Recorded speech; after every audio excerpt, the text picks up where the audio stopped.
जैसे कि आपने अगले भाग में सुना है कि वो डायन कुएं में लटक के मर जाती है और 2 दिन तक उसकी लाश लटकती रही और तीसरे दिन उसकी लाश गायब थी। फिर गांव वाले इस बात को भूल चुके थे और कुछ दिन बाद उस कुएं से अजीब आवाज आती थी। और आगे सुने। अगर आप इस कहानी का अगला भाग नहीं देखे हैं तो लिंक डिस्क्रिप्शन में है, आप उसे पहले देखें। कभी कभी वही बात सुनाई पड़ती कि मैं तुम लोगों को पाने के लिए तड़पा दूंगी, और कभी रात में मंत्रों की आवाज आती।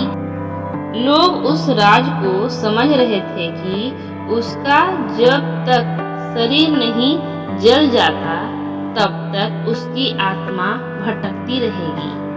कुछ दिनों बाद गांव के कुएं का अचानक पानी सूख गया तो वो लोग परेशान हो गए। कुछ दिनों बाद क्या देखता है कि जिस कुएं में वह मरी थी वह पानी से भर गया है। यह सब कुछ देखकर कुछ लोग आश्चर्य हुए। कुछ लोग ने कहा, क्या पता है कि उसी ने यह सब किया हो। कुछ लोग कह रहे थे कि उस बात को बहुत समय हो गया है, अब वो यहाँ कहाँ रहती है। और कहा, चलो पानी उसी कुएं से खींच के पिया करेंगे।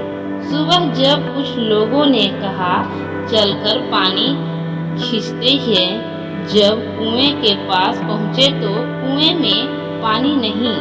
यह सब देखकर लोग आश्चर्य में पड़ गए कि पानी गया।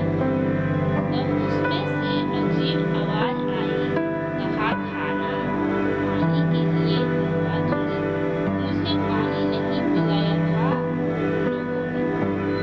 और ठहाके मार के वो हंसने लगी।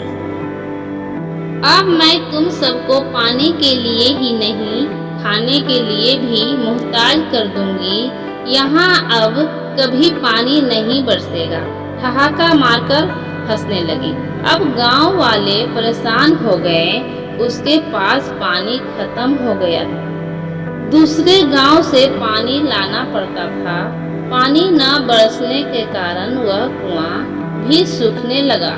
तब उस गांव के मुखिया ने भी उन्हें पानी भरने के लिए मना कर दिया और कहा, तुमने जो किया है उसके लिए हम क्यों दुख झेलेंगे, जाओ अब उसे भुगतो।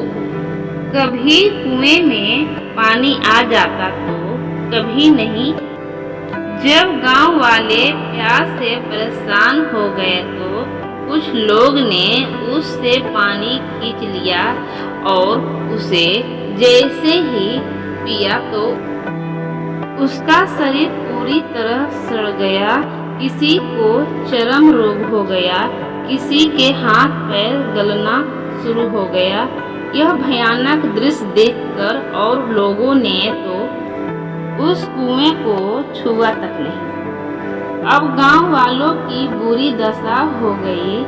सब लोग भगवान को याद करने लगे, हे भगवान, यह सब किस जन्म के पापों की सजा दे रहा है।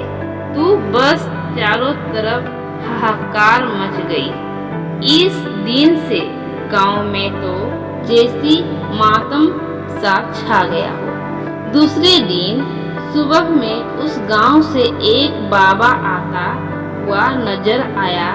सफेद वस्त्र माथे पे, तिलक हाथ में, मंडल एक हाथ में माला, बस राम का नाम लेते हुए चले आ रहे थे। सब गांव वालों ने उस बाबा को आता देख सब लोग उसके चरणों में गिर पड़े और कहने लगे, बाबा हमें इस संकट से बचा लो। बाबा ने कहा, क्या बात है, आप सारे गांव वाले इतने परेशान क्यों हो। तब बाबा को मुखिया ने सारी बात बताई। तब बाबा ने कहा कि मैं तुम्हारी इस काम में अवश्य मदद करूँगा। और कहा, मैं कल अपने शिष्य विराट को लेकर आऊँगा। इस कहानी का अगला भाग जरूर सुनें।